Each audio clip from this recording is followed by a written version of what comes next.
तमसो मा ज्योतिर्गमय मृत्योर्मा अमृतं गमय। ओम शांति शांति शांति।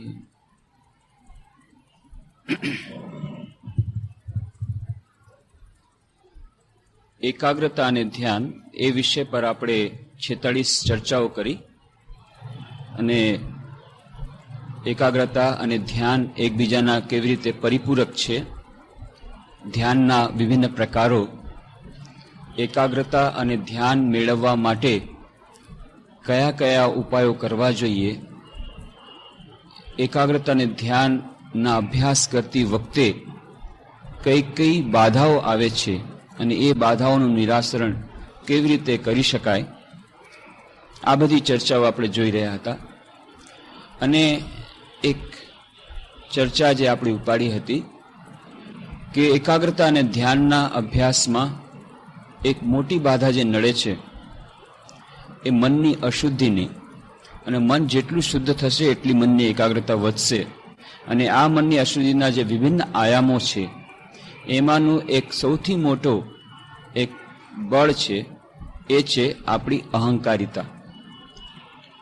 એકાગ્રતા અને ધ્યાન રૂપી સરિતામાં આ અહંકારિતા રૂપી મોટા મોટા ખડગ આપણી એકાગ્રતા અને ધ્યાનમાં મોટા અંતરાય બનીને ઊભા રહે છે.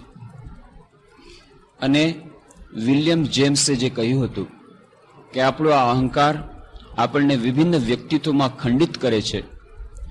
અને અબ્રાહમ મેસ્લોની આપણે વાત કરી એ કેવી રીતે સેલ્ફિશનેસ અને ઇગોટિઝમ આ બંને વચ્ચેનો શું ભેદ છે, સ્વાર્થપરાયણતા અને અહંકારિતા.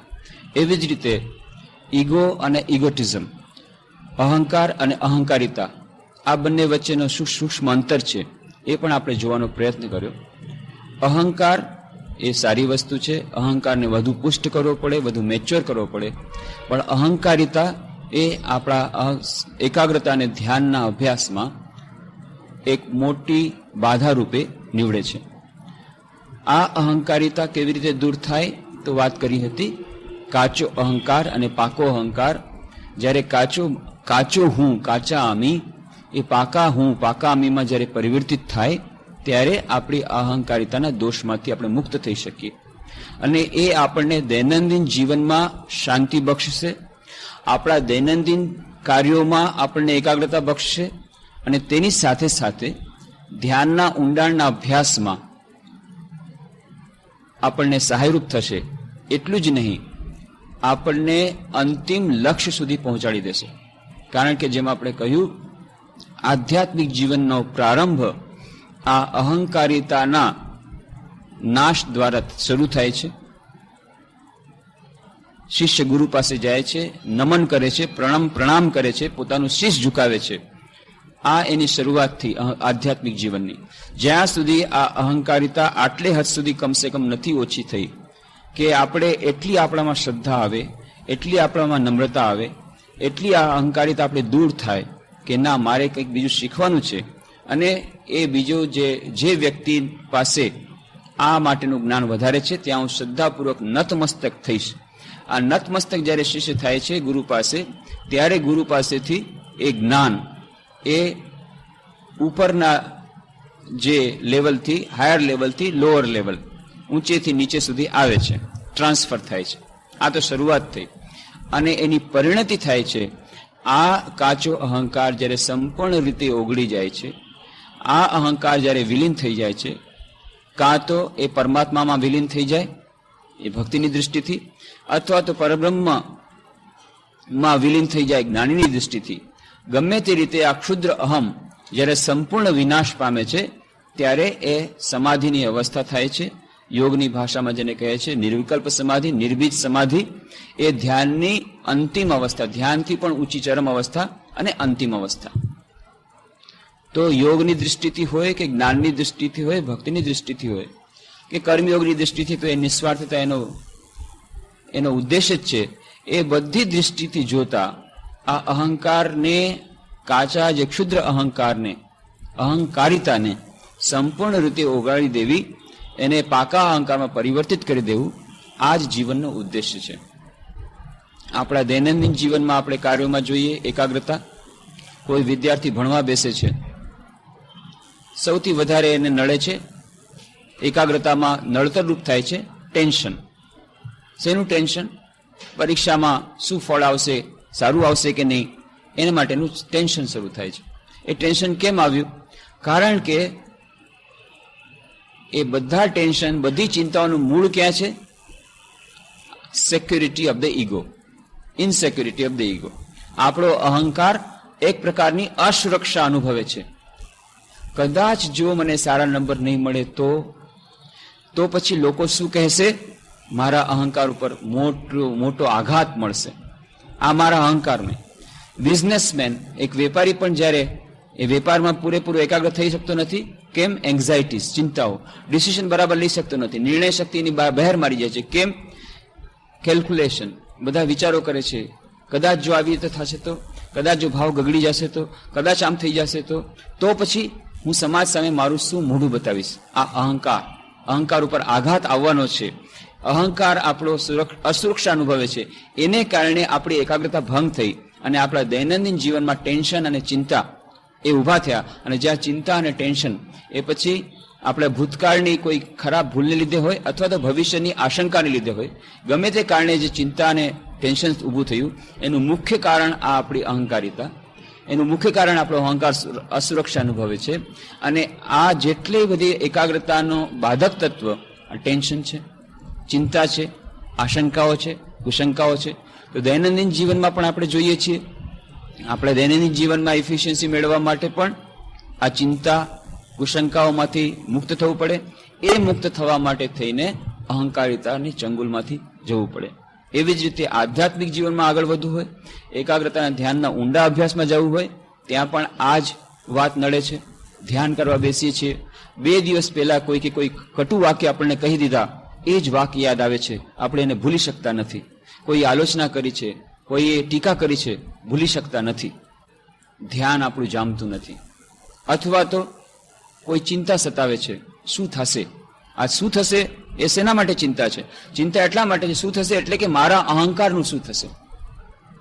મુખ્યત્વે આપણે જો એનાલિસિસ કરીએ, ખૂબ ડીપ એનાલિસિસ કરીએ, વિશ્લેષણ કરીએ, આત્મવિશ્લેષણ કરીએ, તો દરેકે દરેક ચિંતાની પાછળ, દરેકે દરેક કુશંકા આશંકાની પાછળ મુખ્ય તત્વ આ જ છે કે મારા અહંકારનું શું થશે, મારી પોઝિશન શું રહેશે, હું શું મોઢું બતાવીશ, મારી શું પ્રેસ્ટીજ રહેશે. તો આ બધું આ આપણા અહમ, ક્ષુદ્ર અહમને ચારે તરફ વળગેલી આ બધી કુશંકા, ક્ષુદ્ર અહંકારને ચારે તરફ વળગેલી આ બધી ચિંતા, આ બધું ટેન્શન, અને એને કારણે ધ્યાનમાં આપણું મન જામતું નથી. તો બધી રીતે જોવાથી આ અહંકારિતા આપણે એક મોટા ખડગ રૂપે આધાર આવે છે. અને એટલા જ માટે જ્યારે પતંજલિ યોગ સૂત્રનો પ્રારંભ કરે છે તો કહે છે ધ્યાન તો સપ્તમ સીડી છે, સપ્તમ સોપાન છે. એની પહેલા યમ અને નિયમને પહેલા પાલન કરો, પછી પ્રાણાયામ, પ્રત્યાહાર, પછી ધારણા, પછી ધ્યાન, અને પછી છેવટે સમાધિ. તો ધ્યાનની આપણે જ્યારે ઊંડા ધ્યાનની વાત કરીએ છીએ તો સપ્તમ સોપાન. અને એટલા જ માટે યમ અને નિયમમાં એમણે 5મો નિયમ કહી દીધો, ઈશ્વર પ્રણિધાનાત્વા, ઈશ્વરને સમર્પિત કરવાની બુદ્ધિ, ઈશ્વરને પ્રણિધાન થવું, શરણાગત થવું. ભક્તિ યોગમાં પણ ચરમસીમા આવી એ જ શરણાગતિનો ભાવ. યોગ સૂત્રમાં પણ આને પ્રીરિક્વિઝિટ કહી દીધું. કેમ? જ્યાં સુધી એ ભાવ નહીં હોય ત્યાં સુધી આ ચિંતા કુશંકા રહેશે, મનની અશુદ્ધિ જશે નહીં. ગીતામાં પણ એ જ કહ્યું, શ્રેયો હિ જ્ઞાનમ અભ્યાસાચ જ્ઞાનાત ધ્યાનમ વિશિષ્યતે ધ્યાનાત કર્મફલ ત્યાગાત શાંતિરનંતરમ. શ્રેયો હિ જ્ઞાનમ અભ્યાસાચ, જ્ઞાનથી જે અભ્યાસ છે એ વધારે શ્રેષ્ઠ છે, અને અભ્યાસથી ધ્યાન વધારે શ્રેષ્ઠ છે. ધ્યાનથી કર્મ ફળ એ વધારે શ્રેષ્ઠ છે. કેમ કે કર્મફળનો ત્યાગ જ્યારે કરવામાં આવે છે, કર્મફળનો ત્યાગ જ્યારે કરવા ત્યારે શાંતિ મળે છે. આ જીવનમાં શાંતિ, શાશ્વત શાંતિ. તો કર્મફળનો ત્યાગ. તો જ્યારે આપણે શરણાગતિની વાત કરીએ છીએ ઈશ્વર પ્રણિધાનની વાત કરી છે ત્યારે આમાં બધા એ ભાવો છુપાયેલા છે. ઈશ્વર પ્રણિધાનની જ્યારે વાત કરી છે ત્યારે એમાં ફક્ત એ કર્મફળના ત્યાગની જ વાત નથી, કર્તૃત્વના ત્યાગની પણ વાત છે કે હું કરું છું એ ત્યાગની પણ વાત છે, અને મારા સંકલ્પના ત્યાગની પણ વાત છે. મારી અહંકારિતાનો ત્યાગ, મારા કર્મફળનો ત્યાગ, મારા કર્તૃત્વનો ત્યાગ અને મારી ઈચ્છાનો ત્યાગ, આ બધું ઈશ્વર પ્રણિધાનમાં અથવા શરણાગતિના એ ભાવમાં રહેલું છે. તો બંગાળીમાં બહુ સુંદર ભજન છે, શકલી તોમારે ઈચ્છા ઈચ્છામયી માં તુમી તારા તુમી તુમાર કર્મ તુમી કરો લોકે બોલે કોરિયામી.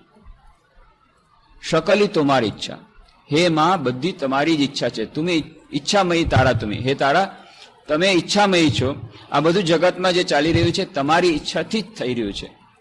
તો શકલી તોમારી ઈચ્છા ઈચ્છામયી તારા તુમી તોમાર કર્મ તુમી કરો લોકે બોલે કોરિયામી. બધું કામ તો તમે જ કરો છો, લોકો પોતાના ઉપર ક્રેડિટ લઈ લે છે અને કહે છે હું કરું છું. તો જેમ નરસિંહ મહેતા કહે છે, હું કરી શકટનો ભાર જેમ શ્વાન તાણે. બસ એ નીચે કૂતરો જઈ રહ્યો છે એમ જાણે છે કે હું જ ગાડું ચલાવું છું. અરે તું તો ગાડી નીચે જ છે. પણ આ એક પ્રકારની આ કર્તૃત્વ બુદ્ધિ, જેટલા કાર્ય ચાલી રહ્યા છે દિવ્ય શક્તિ દ્વારા ચાલી રહ્યા છે, પ્રકૃતિ પોતાનું કામ કરી રહી છે. આપણે તો ફક્ત યંત્ર સ્વરૂપ છીએ, પણ આ વાતને આપણે ભૂલી જઈએ છીએ.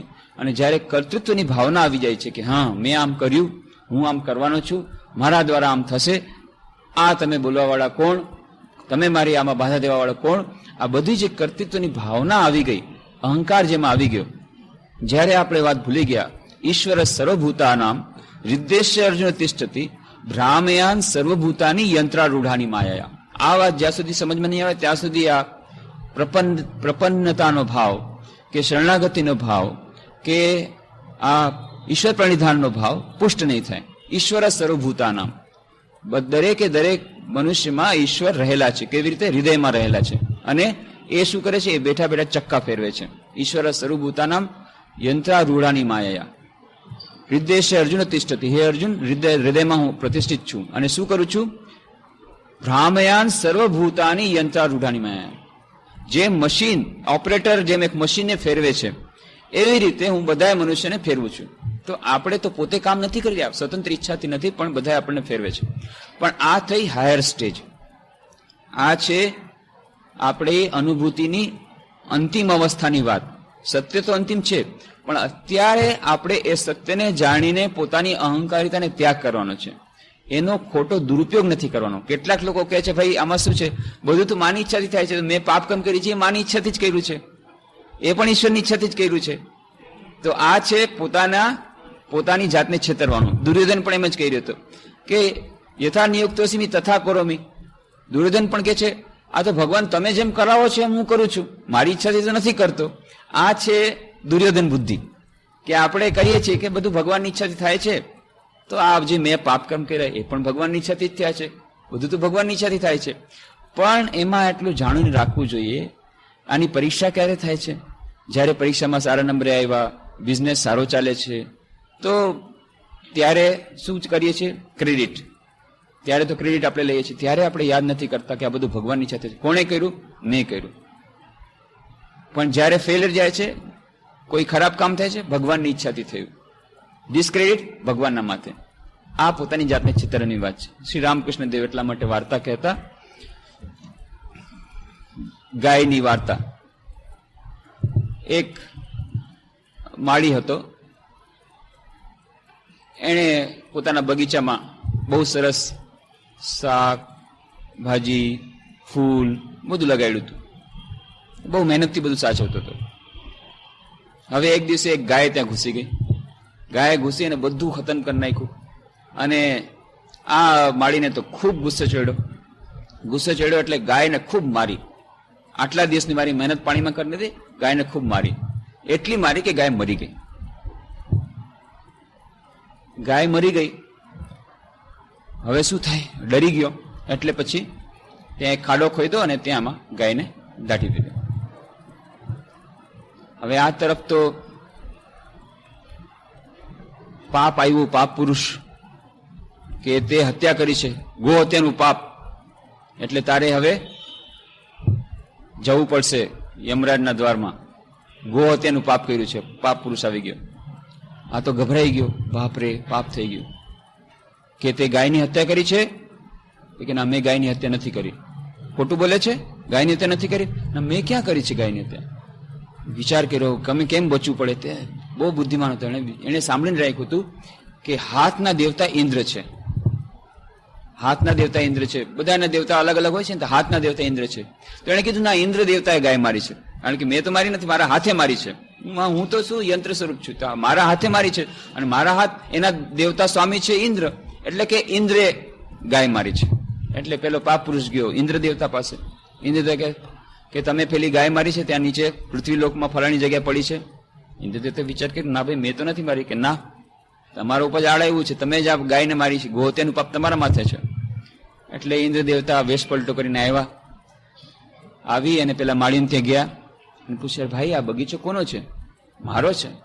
અચ્છા, બહુ સરસ બગીચો છે. અરે આ સરસ સરસ ઝાડ, કેટલા સરસ ફૂલ, આ કોણે લગાડ્યા? મેં લગાડ્યા. આ આટલા બધા શાક સબ્જી, આટલું સરસ ફળ કોણે કર્યું? મેં કર્યું. આમ કઈ ચારે તરફ જાય છે બધું, મેં કર્યું, મેં કર્યું. અને પછી જતા જતા જતા ઇન્દ્ર દેવતા હાથ પર આવ્યા જે ખાડામાં ગાય પડી હતી. અરે આ તો ગાય મરી ગઈ છે, આ ગાય કોણે મારી? ઇન્દ્ર દેવતાએ મારી. ત્યારે ઇન્દ્ર દેવતા પ્રગટ થયા. અરે સાલા, જયારે સારા ફૂલ થયા ઈ તે કર્યું, ત્યારે તો તેમ ન કીધું કે હાથના દેવતા ઇન્દ્ર છે, ઇન્દ્રે કર્યું છે. પણ જયારે ગાયને મારી તો કે ઇન્દ્ર દેવતાએ કર્યું. તો આવી રીતે આપણે આપણી જાતને છેતરીએ છીએ. તો શકલી તો મારી ઈચ્છા કહેવું સરળ છે, પણ એની અનુભૂતિ થવી જોઈએ. એ અંતિમ સ્થિતિ છે. પણ એના માટે આપણે પ્રયત્ન કરી શકીએ. જ્યારે જ્યારે કોઈ જાતની વિપત્તિ આવે, કોઈ જાતની દુઃખ આવે, ત્યારે આપણે એને માનીને ચાલીએ તો એના દુઃખમાંથી છુટકારો મળે. પણ આપણને એ ખરેખર કહેવાનો અધિકાર નથી. પેલા વ્યક્તિને હતો, કોને? રામની ઈચ્છા વાળાને, કે બધું રામની ઈચ્છાથી થાય છે. રામની ઈચ્છાથી જ હું બધું વેચું છું, રામની ઈચ્છાથી મને પ્રોફિટ થાય છે. રામની ઈચ્છાથી એક દિવસે બેઠો હતો ને રામની ઈચ્છાથી મને ચોર ઉપાડી ગયા, ને રામની ઈચ્છાથી પછી મને એ લોકો મૂકી ગયા, ને રામની ઈચ્છાથી મને પોલીસે પકડી લીધો, અને રામની ઈચ્છાથી જ મને જેલમાં નાખી દીધો, અને રામની ઈચ્છાથી જ મને હજુર સામે પેશ કરવામાં આવ્યો છે. એટલે હજુર સમજી ગયા કે આ બધું રામની ઈચ્છા વાળો ખરેખર ભગત છે. છોડી દીધો. પછી એને કીધું રામની ઈચ્છાથી હું છૂટી ગયો. તો રામની ઈચ્છાથી જ મને ચોર પકડી ગયા. અને રામની ત્યારે પણ આપણે નથી જાણતા. આપણે હોઈએ તો વિચાર કરીએ કે ત્યારે રામની ઈચ્છા ક્યાંય ભાગી જાય છે, આ ચોર છે એને ખતમ કરું. પણ ના, બધું રામની ઈચ્છાથી થાય છે. રામની ઈચ્છાથી જેલમાં ગયો, રામની ઈચ્છાથી જેલમાંથી છૂટી ગયો, બધું રામની ઈચ્છાથી થાય છે. પણ આપણે એમ સમજીએ છીએ ના, સારી સારી વસ્તુ એ રામની ઈચ્છાથી, સારી સારી વસ્તુ મેં કરી, ખરાબ વસ્તુ રામજીએ કરી. સારી વસ્તુ થાય ત્યારે સારું, ત્યારે રામની ઈચ્છા. ખરાબ થાય ત્યારે ભગવાન કેટલો નિર્દય છે, ભગવાન કેટલો નિર્દય છે, ભગવાન તો આંધળો છે, ભગવાન કઈ બહેરો છે, આ પ્રાર્થના સાંભળતો નથી. આ બધી જાતના આડ આપણે ચડાવી. ત્યારે ભગવાનની ઈચ્છા નથી માની લેતા કે ભગવાનની જેવી ઈચ્છા છે એમ ચલાવી લ્યો. ભગવાનની એમાં કંઈક મહેચ્છા હશે, કંઈક સારું આપણા માટે હશે, એ આપણે માની નથી શકતા. તો ત્યાં સુધી આપણને કહેવાનો અધિકાર નથી. નરસિંહ મહેતા જેવી વાત આવે કે પત્ની મરી ગઈ, ભલું થયું ભાંગી જંજાળ, સુખે સમરસુ શ્રી હરિ. ભલે ને પત્ની મરી ગઈ, એવી સ્થિતિ આવી છે.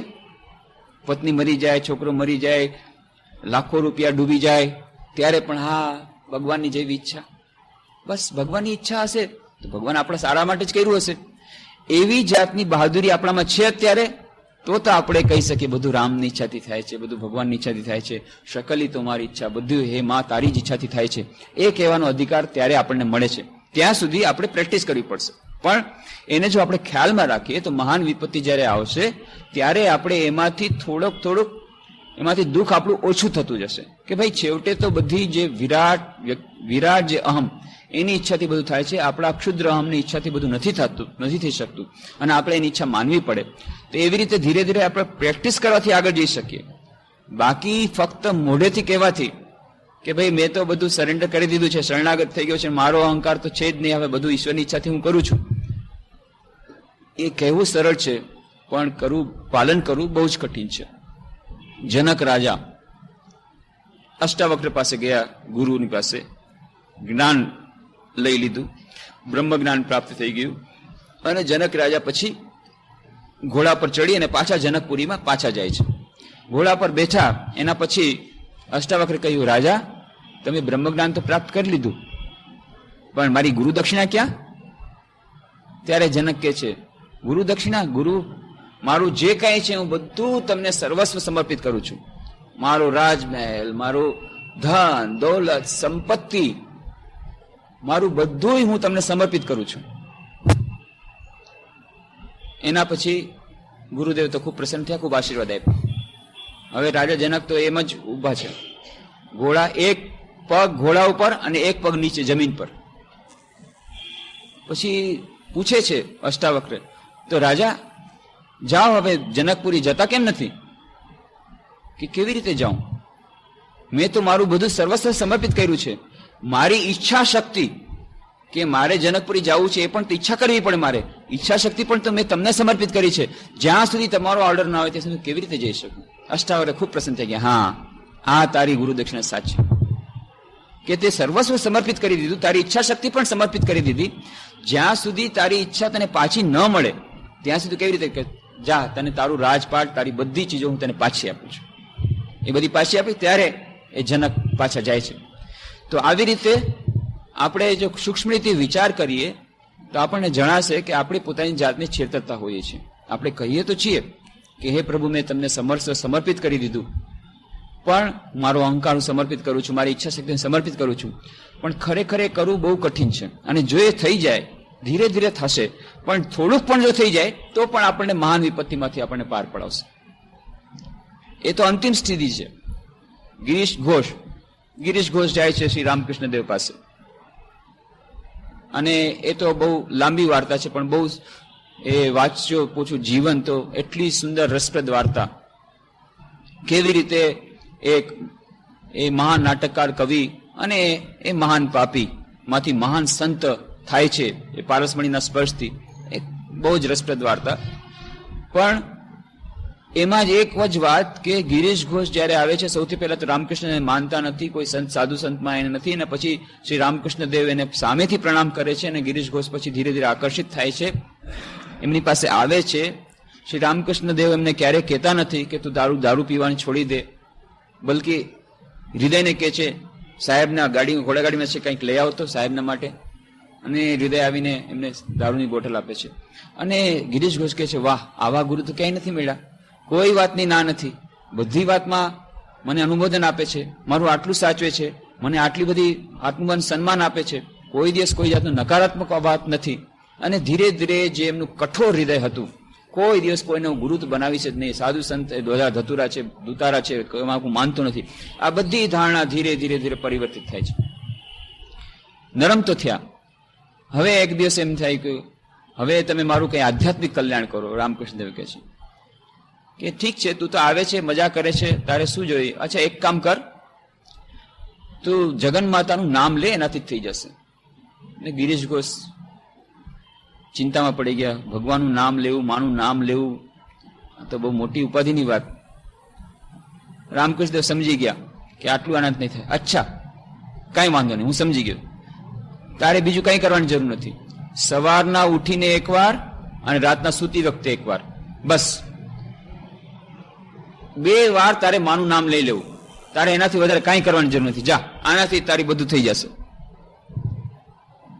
ગિરીશ ઘોષ તો સાંભળીને ખુશ તો થયા, પણ પાછા વિચાર પડી ગયા, મારું સુવાનું ઠેકાણું નથી, જાગવાનું ઠેકાણું નથી, ખાવા પીવાનું ઠેકાણું નથી. કોણ જાણે ક્યારે હું ક્યાં સૂતો હું, કઈ ખરાબ જગ્યાએ સૂતો હું, કાંઈ કહેવાય નહીં. આટલું બધું એમનું જીવન બહુ જ ખરાબ હતું. ક્યાં ત્યારે જગન્માતું નામ નહીં લેવાય તો એકવાર જો હું આપી દઈશ એમને વચન, અને પછી નહીં પાલન કરી શકું, આવા મહાન ગુરુ, એમની પાસે મારે સત્ય તો બોલવું જ પડે કમસે કમ. કેવી રીતે હું વચન આપું? પાછા મૂંઝવણમાં પડી ગયા. આટલું પણ તારાથી નહીં થાય? 2 વખત સવારના ઉઠીને તરત રાતના સૂતી વખતે ભગવાન નામ, માનું નામ લેવાનું, એ પણ તારાથી નહીં થાય? કઈ વાંધો નહીં, જા, તારે કઈ નહીં કરવું પડે. તારે બદલે હું જ માનું નામ લઈશ, તું ફક્ત મને તારું વકાલતનામું આપી દે, બસ. હવે સાંભળીને ખુશ, આ બહુ સારું. હે, મારે બદલે તમે બધી સાધન ભજન કરી લેશો? વાહ, ઈ બહુ સારું. લ્યો, તમને વકાલતનામું આપ્યું. મારે બદલે તમારે જ બધું કરવાનું. મારે કઈ નહીં કરવું પડે, તારે કાંઈ કરતા કાંઈ કરવાની જરૂર નથી, બસ તારો અધિકાર મને આપી દે, પાવર ઓફ એચોર્ની આપી દે. હા, એને બહુ ગમી ગયું, વાહ બહુ સરસ બહુ સરસ, મારે કાંઈ કરવાની જરૂર નથી, બસ બધું આપી દઉં, જાઓ તમે તમારે મારા બદલે તમે જ ભગવાનનું નામ લ્યો, જે કરો એ કરો, મેં તમને વકાલતનામું આપ્યું. ખૂબ ખુશ થઈ ગયા, મોટો એક ભાર હૃદયમાંથી નીકળી ગયો. પછી એક દિવસે રામકૃષ્ણદેવ પાસે બેઠા છે, વાત કરતા કરતા કહ્યું કે મારે હવે ફલાણે દિવસે ત્યાં જવાનું છે, આમ કરવાનું છે. શું વાત કરે છે? વળી તારે જવાનું છે, આ બધી સંકલ્પની અને ઈચ્છા, આ તને કહેવાનો અધિકાર શું છે? તે તો તારું વકાલતનામું આપી દીધું છે, હવે તારી પાસે તારી પોતાની ઈચ્છા શક્તિ ક્યાં રહી? એવી રીતે કોઈ દિવસ નહીં કહેવાનું કે હું આમ કરીશ ને તેમ કરીશ. એમ કહેજે કે માની જો ઈચ્છા હશે તો કરીશ, કારણ કે તારી પાસે તારી તો પોતાની ઈચ્છા છે જ નહીં, હવે તો તે તો બધું વકાલતનામું આપી દીધું. ગિરીશ કે વાત તો સાચી છે, મારું તો કઈ છે જ નહીં, તો હું કેવી રીતે કહી શકું હું આમ કરીશ તેમ કરીશ? એટલે કે હા હવે તે એવી રીતે કરીશ. પછી પાછળથી ગિરીશ ઘોષ કહેતા હતા, લ્યો આ તો એકદમ ઉલમાંથી ચૂલમાં પેડા. મેં વિચાર કર્યો હતો કે આ 2 ટાઈમ ભગવાન નામ નહીં લેવાય ને કોઈ આ પાવર ઓફ એટર્ની આપી દીધું એટલે આપણે હવે નિશ્ચિંત થઈ ગયા, અને ખૂબ નિશ્ચિંત અને ખૂબ આનંદમાં હતો. પણ આ તો ઊંધું થઈ ગયું, હવે તો 24 કલાક માનું નામ લેવું પડે છે, કારણ કે 24 કલાક એ જ વિચાર કરવો પડે, આ માની ઈચ્છા છે કે નહીં આ કામ કરવામાં, આમ માની ઈચ્છાથી આમ કરી શકીશ કે નહીં, આ બધું માની ઈચ્છાથી થાય છે, મારું તો કઈ છે જ નહીં. તો 24 કલાક હવે માનું નામ લેવું પડે છે. દારૂ પીવા જાય છે ત્યાં જ વિચાર આવે છે, અરે આ દારૂ પીવું છે એ પણ આમાં માની ઈચ્છા છે કે નહીં, કેવી રીતે દારૂ પીવાય? જગ્યાએ કોઈ ખરાબ જગ્યાએ જવા જાય, આમાં માની ઈચ્છા છે કે નહીં? મારું તો પોતાનું છે ને, મારી પોતાની તો ઈચ્છા છે જ નહીં, કેવી રીતે કરું? માની ઈચ્છા છે કે નહીં? આમ કરતા કરતા કરતા તો કે 24 કલાક અને મારું પાસે નામ લેવડાવી લીધું માનું. અને બીજી શું મુશ્કેલની વાત શું છે કે મારી પાસે કોઈ સ્વતંત્ર નથી રહી. મને એમ હતું કે હું સ્વતંત્ર થઈ ગયો, હું જે કરીશ જે ચાહીશ એમ કરીશ, અને ખૂબ આનંદમાં હતો. આ તો ઉલટાનો ફસાઈ ગયો, વકાલતનામું આપ્યા પછી પરતંત્ર બની ગયો. પેલા કમસે કમ મને રડવાની તો સ્વતંત્રતા હતી કે ભાઈ દુઃખી થયા છે તો રડું, રડવાની સ્વતંત્રતા નથી. કેમ? બધું માની ઈચ્છાથી થાય છે, પછી દુઃખ શેનું? અને ખરેખર ગિરીશ ઘોષને પાછળના બહુ જ પાકટ ઉંમરે બહુ સુંદર બાળકનો જન્મ થયો હતો, એટલો સુંદર બાળક. અને તેમ જ માનતા હતા કે રામકૃષ્ણ જ મને મારી સેવા લેવા માટે આવ્યા છે, અને ખૂબ લાડ પ્રેમથી રાખતા હતા. અને નાની ઉંમરમાં એ મરી ગયો. એનું દુઃખની કલ્પના કરી શકે, જે પોતાના ઈષ્ટ દેવતા મારા બાળક રૂપે આવ્યા છે એની આટલી બધી સેવા કરે છે, એ બાળક મરી ગયો. પણ રડવાની એમનામાં ક્ષમતા નથી. કેમ? કેવી રીતે રડું? મારી પાસે તો મારી પોતાની ઈચ્છા શક્તિ નથી, વકાલતનામું આપી દીધું છે, હવે રડવાની પણ મારામાં સ્વતંત્રતા નથી. તો આવી જાતની સિન્સિયરિટી હોય તો વકાલતનામું આપણું ભગવાન સ્વીકાર કરે કે બધું ભગવાનની ઈચ્છાથી થાય છે, દરેકે દરેક માની ઈચ્છાથી થાય છે, અને ત્યારે કોઈ દિવસ આપણાથી ખોટું કામ નહીં થાય. જેમ ગિરીશ ઘોષથી ન થયું કે દરેકે દરેક વખતે વિચાર આવે છે, ઓહો મેં તો વકાલતનામું આપ્યું છે, હવે હું જે કાંઈ કામ કરીશ એ બધાયનું ફળ રામકૃષ્ણ દેવને ભોગવવું પડશે. જે મહાન ગુરુએ, જે વ્યક્તિએ આટલો બધો મને પ્રેમ આપ્યો, દુનિયામાં બધા મને ધુતકારતા હતા, બધા મને ઘૃણા કરતા હતા, આ એક જ વ્યક્તિએ મને આટલો બધો મહાન નીચ પાપીમાં પાપી એવી વ્યક્તિને આટલો બધો પ્રેમ આપ્યો, મારા માટે થઈને મારા માટે થઈને સાધન ભજન કરે છે, મારા માટે થઈને પોતાનું બધું છોડી દે છે, અને હું જે કંઈ ખરાબ કામ કરીશ એનું ફળ એને ભોગવવું પડશે. અરે એ હું કેવી રીતે કરી શકું? પોતાની મેળે એમાંથી વિરત થઈ જાય છે.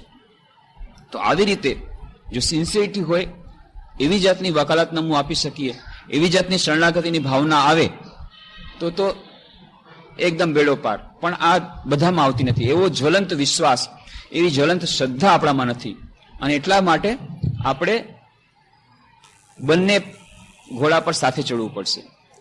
પુરુષાર્થ, આત્મસમર્પણ. આત્મશ્રદ્ધા, આત્મસમર્પણ બંને સાથે સાથે ચાલી શકે છે. બંને એકબીજાના કોમ્પ્લિમેન્ટરી છે, એકબીજાના વિરોધી નથી, જેની વાત આપણે વિસ્તારમાં કરી હતી. એવી જ રીતે પુરુષાર્થ અને માની ઈચ્છા, ઈશ્વરની ઈચ્છા માનવાનું અથવા તો ઈશ્વરને સમર્પિત કરવાનો શરણાગતિનો ભાવ, આ બંને એકબીજાના પરિપૂરક છે. ઈશ્વરની કૃપા, બસ ઈશ્વરની કૃપા હશે તો થશે. કેમ ભાઈ આજકાલ નથી આવતા આશ્રમ? ભગવાનની ઈચ્છા નથી થતી તો શું કરીએ? તમે કહો ને ભગવાનને, જો એ ભગવાન આપણામાં ઈચ્છા કરી દેશે તો આવશું. કેમ નથી આ સારા સારા ગ્રંથો વાંચતા? ભગવાનની ઈચ્છા નથી આજકાલ. ભગવાનની ઈચ્છા થશે તો વાંચશું, ભગવાનની ઈચ્છા થશે તો ધ્યાન કરશું. પણ રાતના જમતી વખતે ક્યારે એમ વિચાર કર્યો કે ભગવાનની ઈચ્છા હશે તો જમશું? ત્યારે નથી વિચાર કરતા. આપણે કેટલી આપણી જાતને છેતરી છે. ત્યારે તો બોલાવ્યા વગર જમવાના રસોઈ ઘરમાં બેસી જઈએ છીએ. ત્યારે આપણે એમ કહીએ છીએ કે ના, માં બોલાવશે, ભગવાન કહેશે કે ના બેટા તું દીકરા જમી લે તો જ હું જમીશ. સાક્ષાત આવી અને મને કાનમાં કહી જાય કે તું જમ તો જ હું જમીશ. એવું આપણે નથી કરતા. પણ ધ્યાન કરતી વખતે, આધ્યાત્મિક સાધના કરતી વખતે, સદગ્રંથોનું વાંચન વખતે આપણે એવી જાતનું ધારણા રાખી છે, ભગવાન આવીને મને કાનમાં કહી જાય બેટા તું ધ્યાન કર તો જ હું ધ્યાન કરું, નહીં તો હું ન કરું. ભગવાનની ઈચ્છા હશે ત્યારે હું ધ્યાન કરીશ, ભગવાનની ઈચ્છા હશે ત્યારે આધ્યાત્મિક સાધના કરીશ, ભગવાનની ઈચ્છા હશે ત્યારે આશ્રમ જઈશ, અત્યારે નહીં. જમતી વખતે મારી ઈચ્છા. આ આપણી જાતની છેતરામણી. દરેક રીતે આપણે સૂક્ષ્મ રીતે જો આત્માવલોકન કરીએ તો આપણે પોતાની જાતને છેતરે છે. અને છેતરવાનું એકમાત્ર કારણ આપણો અહંકાર. આપણો અહંકાર આપણને છેતરે છે. જ્યારે એને સગવડ પડે ત્યારે અહંકારની પુષ્ટિ પોતાની મેળે કરાવી લે છે. અને જ્યારે એમ લાગે છે કે ના હવે આફત છે, તરત જ માની ઈચ્છા, ઈશ્વરની ઈચ્છા, બધું પાપ ઇન્દ્રના માથે. એટલા માટે બહુ જ સાવધાન રહેવાનું કે શરણાગતિનો માર્ગ આપણે સ્વીકાર કરીએ, કૃપાનો પક્ષ છે, પણ એટલું યાદ રાખવું છે. સ્વામી યતિશ્વરાનંદજી બહુ સુંદર વાત કહેતા, the grace of the divine comes in the form of self effort. ઈશ્વરની કૃપા જ્યારે સાધક પર આવે છે ત્યારે કઈ રૂપમાં આવે છે? એમ ડાયરેક્ટ નથી આવી જતી, પુરુષાર્થના રૂપમાં આવે છે. જો પુરુષાર્થ કરવાની ઈચ્છા થાય તો સમજી જવું કે ઈશ્વરની કૃપા થઈ છે. પણ આપણે એમ માનીને બેસી જઈએ બસ તૈયાર ભાણું આવશે, આપણા મોઢામાં કોઈ નાખી દેશે અને પછી ડાયજેસ્ટ પણ કોઈક બીજું કરી દેશે, આપણે કાંઈ નથી કરવાનું. એ નથી. ભગવાન આપણને રસોઈ બનાવવાની શક્તિ આપશે, ભગવાન આપણને રસોઈ બનાવીને પછી જમવાની પણ શક્તિ આપશે અને પછી પચાવવાની પણ શક્તિ આપશે. એ પુરુષાર્થના રૂપમાં ભગવાનની કૃપા આવશે. The grace of the divine comes to an aspirant in the form of self effort.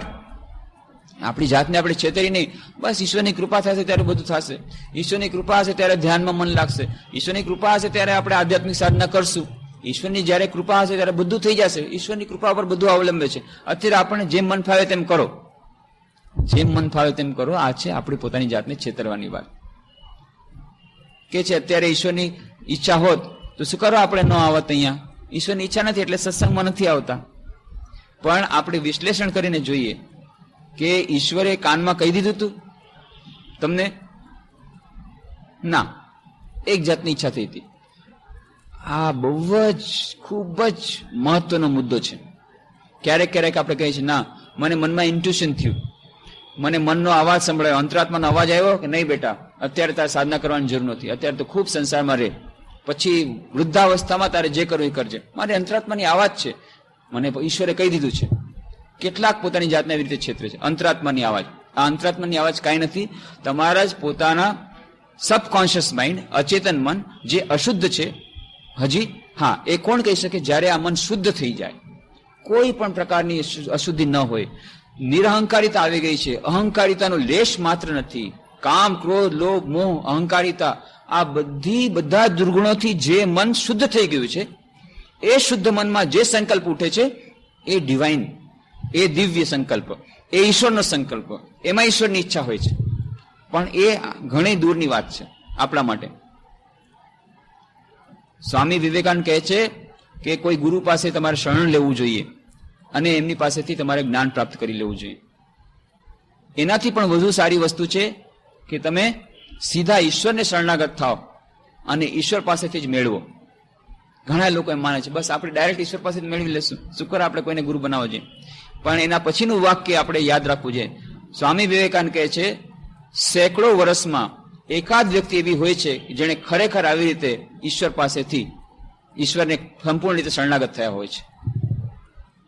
દિવ્ય વાણીમાં તમે વાંચી લો. 100 વર્ષમાં એકાદ વ્યક્તિ એવી હોય કે જે આવી રીતે સંપૂર્ણ શરણાગત થઈ ગઈ હોય, જેની ઈચ્છા અને માની ઈચ્છા, ઈશ્વરની ઈચ્છા એક થઈ ગઈ હોય, જેને પછી હવે બીજા કોઈ ગુરુ પાસે, મનુષ્ય ગુરુ પાસે આ માર્ગદર્શન માટે જવાની જરૂર નથી. આપણે ઘણી વાર આપણી જાતને છેતરી છે. આપણા અશુદ્ધ મનને, અશુદ્ધ અંતરાત્માને પરમાત્માનો અવાજ સમજી લઈએ છીએ કે બસ મને આવા તો દિવ્ય દર્શન થઈ ગયા, મને આવી રીતની અનુભૂતિ થઈ ગઈ છે અને બસ હવે તો સમાધિ 3 વાર તો થઈ ગઈ છે, હવે 4થી વાર થઈ જાય એટલે બસ પછી તો મારું થઈ ગયું, પછી હું ગુરુ જ બનવાનો છું. આ બધી આપણી મનની છેતરામણી. કારણ કે આપણું જે અચેતન મન એ પોતાને મોટું કરવા માંગે છે, એ બીજા બધા ઉપર હાવી થવા માંગે છે, એટલા માટે થઈને આપણને આવી રીતે છેતરે છે. એટલા માટે અહંકારિતા સૌથી મોટો દોષ એટલા માટે કીધો કે સૌથી વધારે છેતરપિંડી આપણા મન આપણી સાથે કરે છે એનું મુખ્ય કારણ છે અહંકારિતા. આપણો અહંકાર આપણને કોઈની શરણાગત થવા દેતો નથી, કોઈની પાસે જવા દેતો નથી, એ એમ કહેવા દેતો નથી કે ભાઈ હું તમારે નમન કરું છું, નમ્ર થાઉં છું અને તમારે જેમ કરવું એમ કરો, એવી રીતનું એ આવી શકતો નથી. એટલા માટે અહંકારિતા એ એના માટે સરળમાં સરળ પાયો ધીરે ધીરે શરણાગતિનો ભાવ.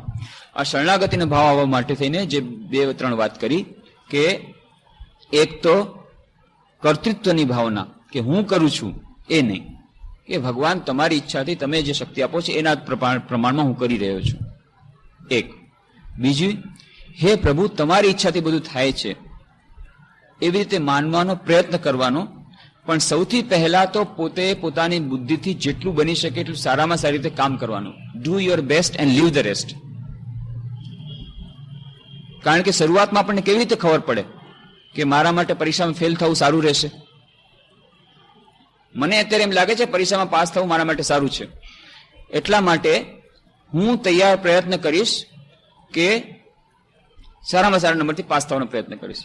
પછી જો એનાથી મારું રિઝલ્ટ સારું નહીં આવે તો સમજવાનું કે ના, ભગવાનની ઈચ્છા છે કે હું ફેલ થાઉં. પણ અત્યારે મારી બુદ્ધિથી મારે જેટલું સમજી શકાય એટલી રીતે તો હું એટલું કરીશ. મને મારી બુદ્ધિ જે ભગવાને આપી છે એ પણ ભગવાને જ આપેલી બુદ્ધિ છે. એ ભગવાને આપેલી બુદ્ધિનો આપણે વ્યવહાર નથી કરવા માંગતા અને ડાયરેક્ટલી આપણે ભગવાનની ઈચ્છા પ્રમાણે જવા માંગીએ છીએ, બની ન શકે. અત્યારે ભગવાને જે ઈચ્છા આપી છે, ભગવાને જેટલી આપણને સામર્થ્ય આપ્યું છે એ પ્રમાણે આપણે પ્રયત્ન કરવો પડે. અને એ પ્રયત્ન કર્યા પછી, પુરુષાર્થ પૂરો કર્યા પછી, એ જેટલું આપણે થઈ શકે એટલે પુરુષાર્થ કર્યા પછી જે રિઝલ્ટ આવે એને ભગવાનની ઈચ્છા માની લઈએ તો આપણને કોઈ ચિંતા નહીં રહે. તો આમાં છેતરામણીની વાત નથી આવતી. આત્મવિશ્વાસપૂર્વક દરેકે દરેક કામ કરવાનો પ્રયત્ન કરવાનો અને આવી રીતે પુરુષાર્થનો પ્રયત્ન કરવાનો.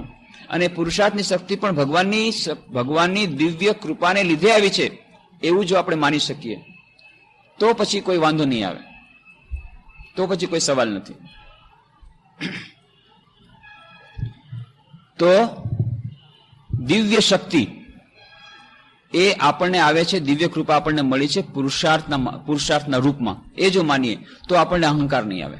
અને પુરુષાર્થ આવી રીતે કરશું વધારે ને વધારે કૃપા મળશે. આમ એકબીજાને પરિપૂરક બનતા રહેશે. નાનકડી વાર્તા આવે છે. એક પક્ષી એ પોતાના પરિવાર સાથે રહે છે. હવે ચકલો અને ચકલી બચ્ચા છે, રહી રહ્યો છે. એને ત્યાં સમુદ્રને કાંઠે રહ્યા હતા અને ત્યાં ચકલીએ થોડા ઈંડા મૂક્યા હતા. હવે આ તરફ તો સમુદ્રની લહેરો આવી અને એમાં ઈંડા તણાઈ ગયા. ચકલી આવીને જુએ છે, ચકલી તો રડવા માંડી, ખૂબ રડવા માંડી. અરે મારા ઈંડા ગયા, મારા બચ્ચા. માતાનું કલ્પાંત ચકલાથી નો રહેવાયું કે ના, તું રડમાં. આ સમુદ્ર દેવતાને આજે મારું હું રહેવા નહીં દઉં. સમુદ્ર દેવતાને સૂકવીને રહીશ, આ સમુદ્ર દેવતાને સૂકવી નાખીશ, તારા ઈંડા પાછા મેળવીશ, ચિંતા નહીં કર. ચકલી પણ તૈયાર થઈ ગઈ, પુરુષાર્થ રોવાનું બની ગયો. ચાલો સમુદ્ર દેવતાથી બદલો લેવો છે. બસ હવે શું કરે છે, ત્યાંથી સમુદ્રમાં જાય છે, એક ટીપું પાણી લાવે છે, પાણી લઈ અને આવી અને ત્યાં રેતમાં નાખે છે. વળી જાય છે, એક ટીપું પાણી લે છે, વળી ત્યાં રેતીમાં નાખે છે. ધીરે ધીરે આખું પાણી ઉલેસી નાખવું છે, આખું પાણી સુકાવી નાખવું છે. થાકી ગયા પણ કામ કરી જાય છે. છેવટે આ સમુદ્ર દેવતાથી ન રહેવાયું. આ શું કામ કરી રહ્યા છે આ લોકો? પછી એ છદ્મવેશમાં આવે છે કે તમે લોકો શું કરો છો? અરે આ સમુદ્ર દેવતા ખૂબ ખરાબ છે, આવી અને અમારા ઈંડા ચોરી ગયા અને અમારા ઈંડા લઈ ગયા છે. અમારે હવે સમુદ્ર દેવતાને સૂકવી નાખવા છે, સમુદ્રને સૂકવી ઈંડા પાછા મેળવશું. સમુદ્ર દેવતા એના પુરુષાર્થ ઉપર ખુશ થાય છે. ઠીક છે, તમારો પુરુષાર્થ જોઈને હું ખૂબ ખુશ થયો છું, લાવો તમારા ઈંડા તમને પાછા આપું છું. આવી અને ઈંડા એમના હાથમાં આપી દીધા. તો પુરુષાર્થ દ્વારા ક્યારેય એમના ઈંડા મળવાનું શક્યતા નહોતી. ક્યારે શક્યતા નહોતી. શક્યતા હતી આવડો મોટો સમુદ્ર, કેટલા વર્ષો સુધી એ લોકો પાણી ઉલેચત, એમની કેટલીક શક્તિ અને જિંદગી કેટલી એમની, 10-5 વર્ષમાં તો મરી જાત. કોઈ દિવસ એ શક્યતા જ નહોતી કે એ ઈંડા એમને સમુદ્ર પાસે પાછા મળે. પુરુષાર્થ દ્વારા શક્યતા નહોતી. પણ એટલા માટે થઈને પુરુષાર્થ દ્વારા આ શક્ય નહોતું. એટલા માટે થઈને જો ભગવાનની કૃપા બેઠા રહે રડતા રડતા, ભગવાનની ઈચ્છા છે, તણાઈ ગયા, હે ભગવાન તમે જો દયા કરો તો થાય, કોઈ દિવસ દયા ન થાત. ફક્ત દિવ્ય કૃપા દ્વારા જ, ઈશ્વરની કૃપા દ્વારા જ આપણને સમાધિ થઈ શકે, ધ્યાનમાં આગળ વધી શકીએ, આપણે આધ્યાત્મિક સાધનામાં આગળ વધી શકીએ, એકાગ્રતા અને ધ્યાનના અભ્યાસમાં આગળ વધી શકીએ. એ વાત સાચી છે. પણ જ્યાં સુધી આપણે પહેલું પગલું નહીં માંડીએ, જ્યાં સુધી પુરુષાર્થ નહીં કરીએ, ત્યાં સુધી આ કૃપા નહીં આવે. અને એટલા માટે સુંદર ઉદાહરણ આપે છે રામકૃષ્ણ દેવ. એક પક્ષી એ સમુદ્રના જહાજ જઈ રહ્યું હતું, એનું મસ્તુલ હતું, એ મસ્તુલ ઉપર બેઠું. હવે એને થયું કે લાવ હું કિનારે જાઉં, એટલે ઉડી અને ખૂબ દૂર દૂર દૂર ગયું, પૂર્વ તરફ ખૂબ દૂર જાય છે, કિનારો મળતો નથી, થાકી ગયું, પાછું આવીને બેઠું. પછી ફરી પાછું ઉડ્યું, ખૂબ દૂર દૂર ખૂબ ઉડી ઉડીને જાય છે પશ્ચિમ તરફ, કિનારો મળતો નથી, પાછું આવ્યું. પાછું ઉડીને જાય છે પૂર્વ તરફ, પશ્ચિમ તરફ, ઉત્તર તરફ, દક્ષિણ તરફ, ચારે તરફ ખૂબ ફેર્યો, ક્યાંય કિનારો જળતો નથી. સમુદ્રમાં છે જહાજ. છેવટે આવીને મસ્તુલ પર બેસી ગયો. હવે એને ખબર પડી ગઈ, મારાથી ગમે એટલું ઉડીશ કિનારો મળવાનો નથી. એટલે નિશ્ચિંતે બેસી ગયો, જ્યારે જહાજ પહોંચશે ત્યારે પહોંચશે. પછી જહાજ પહોંચે છે ત્યારે પહોંચી જાય છે. પણ શરૂઆતથી જો એમ કે જ્યારે કિનારો મળશે ત્યારે મળશું, તો એને મનમાં નિશ્ચિતતા ન આવત, એ શરણાગતિનો ભાવ ન આવત. શરણાગતિનો સાચો ભાવ ક્યારે પ્રગટ્યો? મારા પુરુષાર્થ દ્વારા આ કાર્ય અશક્ય છે કરીને જોઈ લીધું ત્યારે. કરીને જોઈ લીધું એના પછી ખરેખર શરણાગતિનો ભાવ આવે છે. તો પુરુષાર્થની આવશ્યકતા શેના માટે છે? પુરુષાર્થની અતિ આવશ્યકતા છે આપણી જે પાંખો છે એને થકાવવા માટે. આપણી પાંખો પૂરી થાકી જાય, ન થાકી જાય ત્યાં સુધી શરણાગતિનો ભાવ નહીં આવે. અને આ પૂરી પાંખો થકાવતી વખતે પણ, ખૂબ પરિશ્રમ કરતી વખતે પણ, ખૂબ દ્રઢ અભ્યાસ કરતી વખતે પણ, પૂરા આત્મવિશ્વાસ સાથે, પૂરી લગનથી, પૂરી એકાગ્રતાથી બધો અભ્યાસ કરતા કરતા પણ મનમાં ધીરે ધીરે રાખીએ કે આપણે ઇન્સ્ટ્રુમેન્ટ છીએ, આપણે ફક્ત એક યંત્ર જ છીએ અને કાર્ય કરાવવાળું મશીન ઓપરેટર બીજું કોઈ છે. તો ધીરે ધીરે અહંકારિતા પણ દૂર થશે. પુરુષાર્થ દ્વારા ધીરે ધીરે આવતા કરતા રસ્તો ક્લિયર થશે અને આ દિવ્ય કૃપા મેળવવાનો રસ્તો સુગમ થશે. આપણા માટે, જે સાધારણ લોકો છે એના માટે આ જ રસ્તો છે. જે લોકોને શરણાગતિનો ભાવ આવી ગયો છે, જે લોકોએ કદાચ પૂર્વજન્મમાં બધા પાંખો થાકી ગઈ છે અને એટલો દ્રઢ વિશ્વાસ થઈ ગયો છે ગિરીશ ઘોષની જેમ કે બધું થાય છે ઈશ્વરની કૃપા થાય છે, તો અલગ વાત છે. બાકી બધા જેટલા આપણા જે સાધારણ મનુષ્ય માટે પુરુષાર્થ કરવો પડશે, ખૂબ કઠોર પરિશ્રમ કરવો પડશે, ખૂબ અભ્યાસ કરવો પડશે. સાથે સાથે આપણે અહંકારિતા ન થાય એના માટે શરણાગતિનો ભાવ પણ રાખવો પડશે. સાથે સાથે આ સમર્પણનો ભાવ પણ રાખવો પડશે. આત્મવિશ્વાસ, આત્મસમર્પણ બંનેની ભાવના સાથે સાથે થશે. પુરુષાર્થ અને દિવ્ય કૃપા બંનેનો રસ્તો સાથે સાથે કપાવવો પડશે. એ સિવાય બીજો કોઈ રસ્તો નથી. બંનેનો જે અભ્યાસ એ સાથે સાથે થવો જોઈએ. તો દિવ્ય કૃપા એ તો મળશે જ. પુરુષાર્થ એ આપણા હાથમાં છે. અત્યારે જેટલા પ્રમાણમાં થઈ શકે એટલા પ્રમાણમાં આપણે કરીએ. તો આજે વ્યષ્ટિની વાત અને સમષ્ટિની વાત પણ આવે છે. એની વાત આપણે કરવાની રહી ગઈ કે વ્યષ્ટિ અહંકાર, સમષ્ટિ અહંકાર. વ્યષ્ટિ અહંકારને સમષ્ટિ અહંકારમાં મેળવી દેવો પડે. એ એક ટેકનિકલ શબ્દ છે કે અત્યારે આપણો અહંકાર છે વ્યષ્ટિ અહંકાર, વ્યક્તિગત અહંકાર. એને સમષ્ટિ અહંકારમાં જ્યારે મેળવી દઈએ ત્યારે આ જે આપણી અહંકારિતાની બધી જે ખામીઓ છે દૂર થાય અને આ એકાગ્રતા ધ્યાનના અભ્યાસમાં આપણે પહોંચી શકીએ.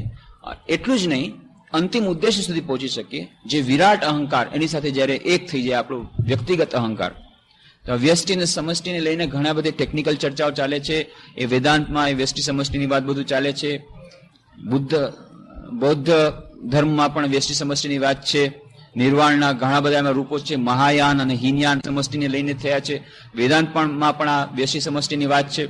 તો એની વિસ્તારની ચર્ચા એટલા માટે કરવી જરૂરી છે કે આ જે મુખ્ય આપણે મુદ્દો લીધો એની પરિણતિ થાય છે અહંકારના લોપમાં. એ અહંકારનો લોપ એ જો ટેકનિકલ આપણે સમજી લઈએ તો શરૂઆતથી જો સમજી લઈએ કે એનો લોપ જ છે તો પછી બધી વાતો થઈ જશે. તો પછી સ્વામી વિવેકાનંદે આત્મનો મોક્ષાર્થમ જગત હિતાય છે આ બેવડો ઉદ્દેશ શું કરવા કીધો એ સમજાઈ જશે. શું કરવા હીનયાન અને મહાયાન એ બંને જુદા પડ્યા એ સમજાઈ જશે.